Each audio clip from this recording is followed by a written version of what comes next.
This video is part 2 of the lithium ion battery upgrade in my van. This is actually my third set of batteries. I started off with some AGMs that Van Specialties put in for me, but they didn't ask me any questions, and I didn't know enough at the time, and so it was way undersized. And then my friend Trevor, my systems guy, put in the highest quality Lifeline 4D batteries, AGMs. They're 420 amp hours of battery, 210 each, and I'll explain a little bit more about what we're taking out later on in the video. Part 1 of this series is of the safety of lithium ion batteries, and when I go pick up the batteries, I talk to, I think it was Larry at Starlight Solar.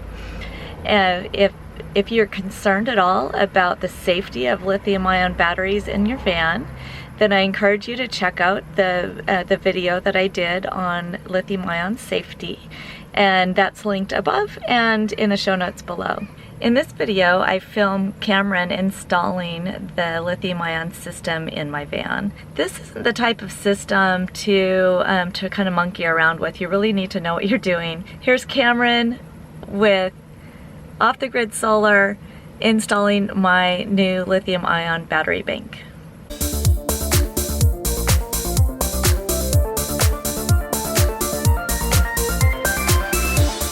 We got a 100 amp hour lithium pack here. We actually have 5 of them, including what's in the truck. And so you're going to have over 400 amp hours of usable power. Nice. This setup. And these are all the components that are pretty soon going to be the management system for this setup, which I'll give you a little tour of. We got the main computer, which this is going to connect directly to the top of the battery with sense boards, which we get in there, we'll string them all together, and these will be responsible for making all the batteries the same voltage. These are cell balancers, and they also monitor temperature and any kind of circumstances that are going on inside of these batteries. That way, if there's an issue, our computer will sense it, it'll notify you on the video screen, and also it'll control these relays to automatically protect against anything that could possibly cause an issue with your batteries. Nice. All automated. This is 28 pounds, so it's supposed to be about half the size and a quarter the weight of a traditional battery. Awesome. All right, these are the batteries that are going out. They're super heavy. Ooh. Straight back. Where are you going with it? Outside. We got 1 down, 1 to go. This is one of the reasons why I wanted to do this upgrade, was how heavy these batteries are.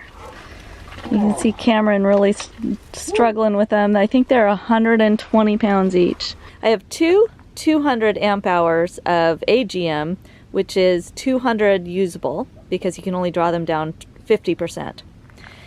And then the lithium ion batteries, I've got a bank of 500 amp hours and 400 of that is usable. So all of these purple caps come off and cell balancers go on.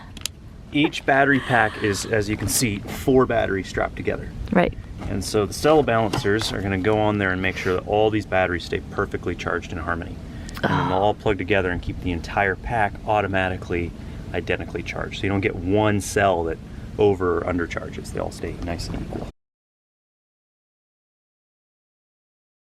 As we're going to unplug these, we don't want these plugged in. And the positive most is the female connection. So in this case, that's the positive most because it has nothing on it. And so, and then that's upright. You can see it says positive, it says negative, and a little bit of letters. So you're going to do that, but one at a time, only letting one touch at a time. So you can fold it over itself, and that's fine. The posts that don't have anything on them, see all these have plates on them? You can leave those just kind of finger tight. Okay. And we got the female that's going on the most positive, and so it'll be it goes like exactly this. like that. And then what we can do for now, so you don't accidentally touch the other cells till you're ready. Oh, perfect, thank you. Is to just pile those on there. Okay, so now and I can then let that you can do go. one at a time and save a little time on install. Okay, so now that sets on over. Yep, totally.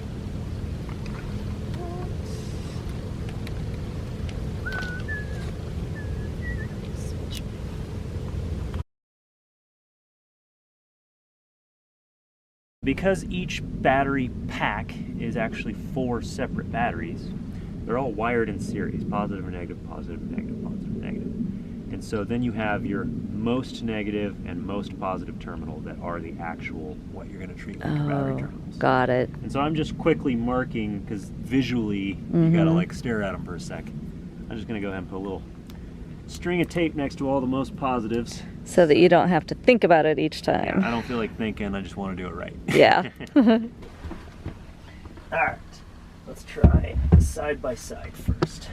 So we're going for battery Tetris now. Battery. And these are actually light enough that I could probably help carry them in. So it turns out there was really only one way for them to go in, so that makes it easy. I just mentioned that we could have gotten one more in there, but I probably don't need the power, and Cameron's saying that it gives room for the management system. So, but they're definitely smaller than the 2 AGMs for sure. Absolutely. And a lot lighter. And a lot lighter. One of the most tedious parts.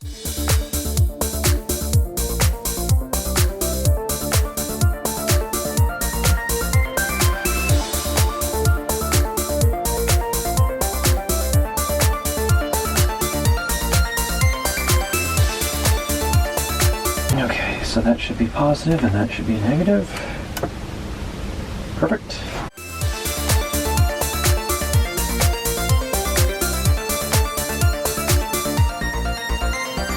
Barely starting to set up. I'm starting to parallel the batteries into one bank, which is still in work.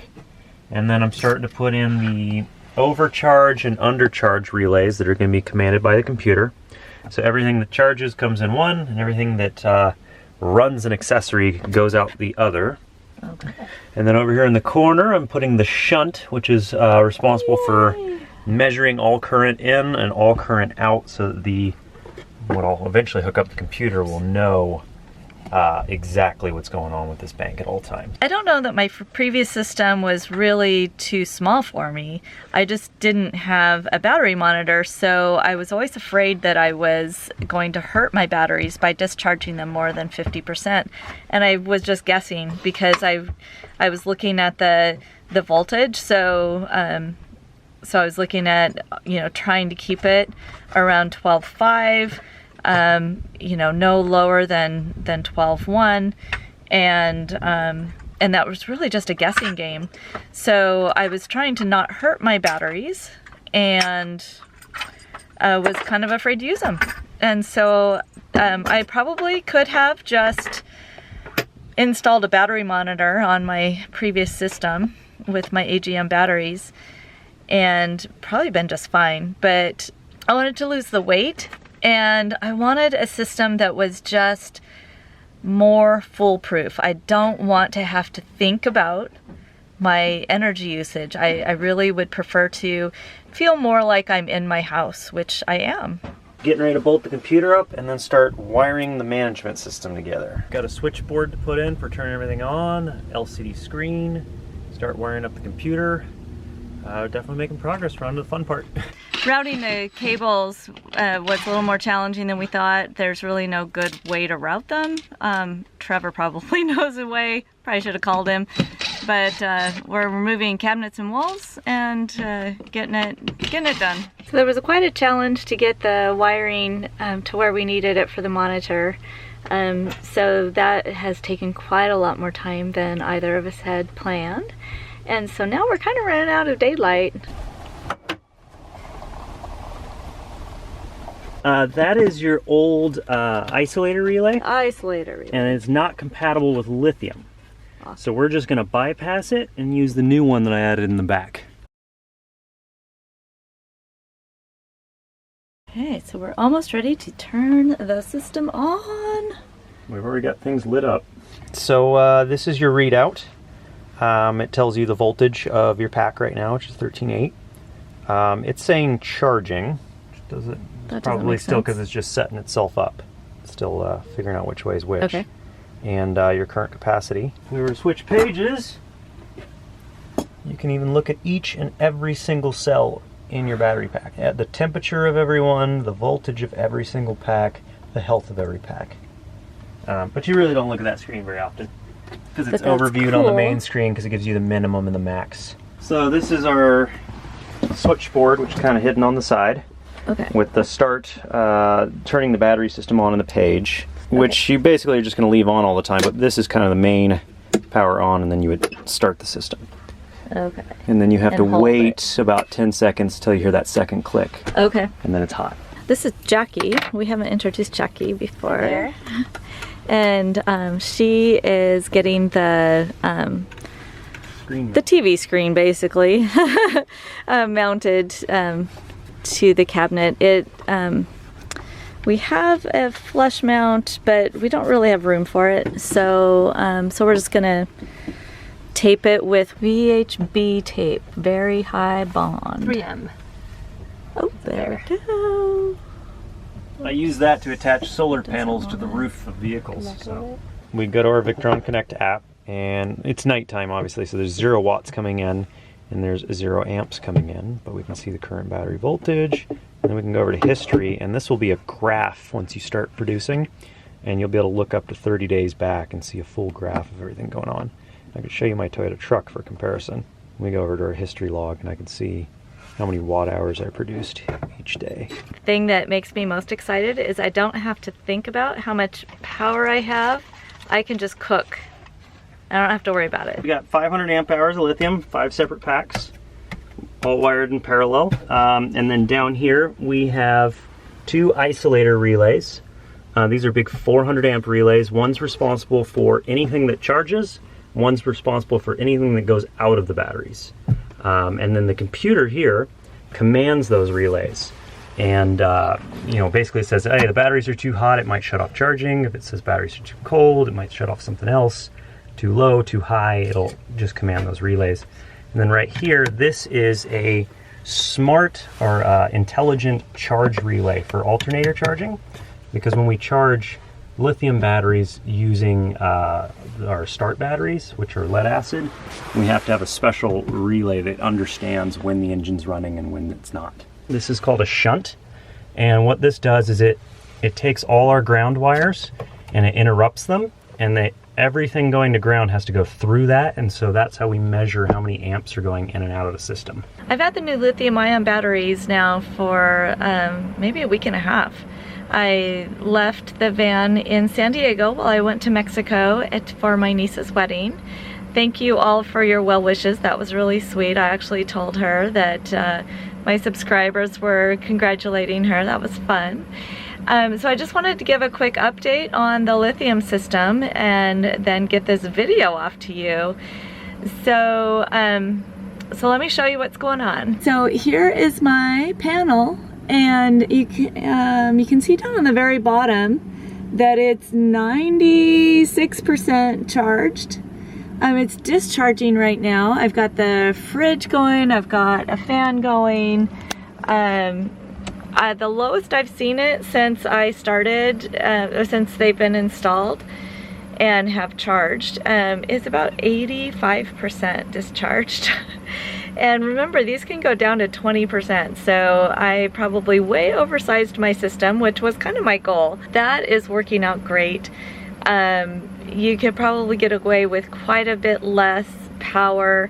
I just didn't want to have to think about it. And with my app, I can see that my solar panels have collected over 13 kilowatts of power in the last 12 days. Now, of course, this is information that I didn't have before, so I can't really give you a comparison on that note.